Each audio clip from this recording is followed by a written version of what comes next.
মাটির নিচে শওকত শেখ শাহজাহানের অস্ত্র ভান্ডার। এর আগে সন্দেশখালীতে যে অস্ত্র ভান্ডার উদ্ধার হয়েছিল সেই সূত্র ধরে জীবনতলা এবং বাসন্তীতে তল্লাশি চলে। সন্দেশখালীতে শেখ শাহজাহান এবং জীবনতলায় শওকতের অস্ত্র ভান্ডারের হদিশ মিলল। জীবনতলা বাসন্তী থেকে 12টি আগ্নেয়াস্ত্র 25 রাউন্ড গুলির হদিশ পাওয়া গিয়েছে। সন্দেশখালী সূত্র ধরে জীবনতলায় তল্লাশি চলে এবং বাসন্তীতে এসটিএফ অভিযান চালায়। শেখ শাহজাহান ঘনিষ্ঠের পুকুর থেকে সন্দেশখালীতে অস্ত্রের হদিশ মিলেছিল।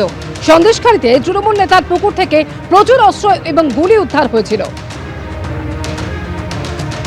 সন্দেশখালীর পর এবার সেই অস্ত্র উদ্ধারের সূত্র ধরে জীবনতলা ও বাসন্তীতে তল্লাশি চালানো হলো, আর সেখানেও শওকত মোল্লার অস্ত্রের ভান্ডারের হদিশ পাওয়া গিয়েছে। জীবনতলা বাসন্তী থেকে যেটা জানা যাচ্ছে, মোট 12টি আগ্নেয়াস্ত্র এবং 25 রাউন্ড গুলির হদিশ পাওয়া গিয়েছে। সন্দেশখালী সূত্র ধরে জীবনতলা এবং বাসন্তীতে অভিযান চালায় এসটিএফ, আর সেখানেই এই বিপুল পরিমাণ অস্ত্র উদ্ধার হয়।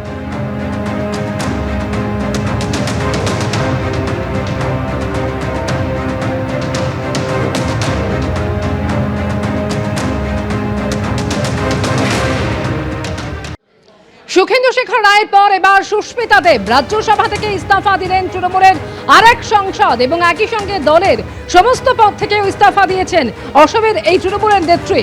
রাজ্যসভার চেয়ারম্যানের সঙ্গে দেখা করে পদত্যাগ সন্তোষ মোহন দেবের কন্যার। উত্তর পূর্বাঞ্চলে দলের সংগঠন বাড়াতে সুস্মিতা দেবকে তৃণমূলে এনেছিলেন অভিষেক বন্দ্যোপাধ্যায়। ইস্তফার পরেই অসমের বিজেপি মুখ্যমন্ত্রী হিমন্ত বিশ্ব শর্মার কাছে সুস্মিতা দেব কি যোগ দিচ্ছেন অসম বিজেপিতে, এই সাক্ষাৎ ঘিরে রাজধানীতে তুমুল জল্পনা তৈরি হয়েছে। দিদি কেন টিএমসি ছাড়লেন প্রথমে?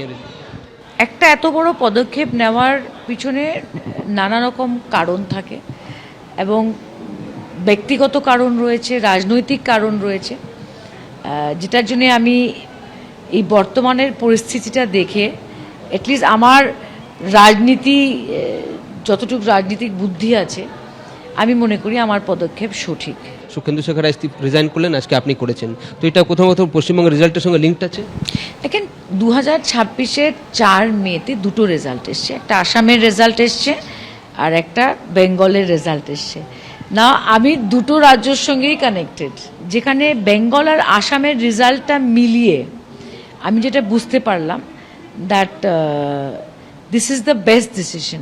আজকে আপনি আসামের মুখ্যমন্ত্রীর সঙ্গে দেখা করেছেন, এখন জল্পনা চলছে হয়তো খুব সম্ভবত আপনি বিজেপিতে যোগ দেবেন।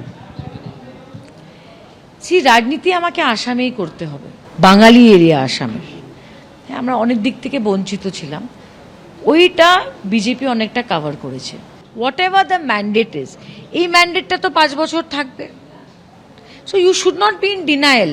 আর যত তাড়াতাড়ি দেখেন, একটা অপোজিশনের দরকার থাকে, যারই সরকার থাকুক, যত তাড়াতাড়ি অ্যাকসেপ্ট করে মাঠে নেমে চেকস অ্যান্ড ব্যালেন্সের সিস্টেমটা আসবে না, একটা প্রবলেম হবে। শুভেন্দুবাবু যদি 5 বছর ফোকাস পেতে কাজ করে, আর আমি আসামে যেটা দেখেছি, এটা বিজেপি করেছে, I think the face of Bengal will change. I believe that. ABP Ananda, এগিয়ে থাকে, এগিয়ে রাখে।